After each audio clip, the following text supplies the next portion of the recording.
It's known as the oldest college in the state of Illinois, now called McKendree University. It's also known for its beautiful bell tower. On this week's Vintage KSDK, a look back at the day students crowded around as the spire was torn down to make way for a new one.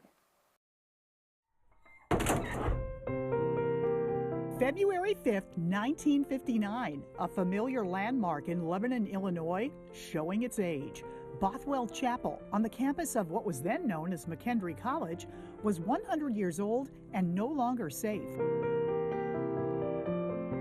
With its weathervane reaching 170 feet above the ground, the bell tower housed the oldest bell in the United States, said to date from 8th or 9th century Spain. Instead of replacing the chapel, McKendree's leaders decided to restore it. To prepare for what would be a major renovation, the bell was moved to the library for safekeeping. Then, on February 5th, students gathered around and crews pulled down the spire.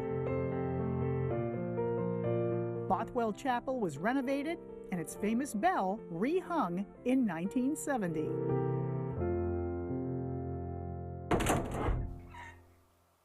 And last fall, McKendree obtained a sister bell from the Niedringhaus UMC Church in Granite City.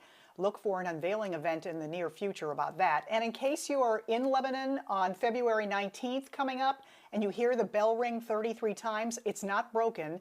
It's marking the inauguration of the university's 33rd president. I bet it's real pretty in this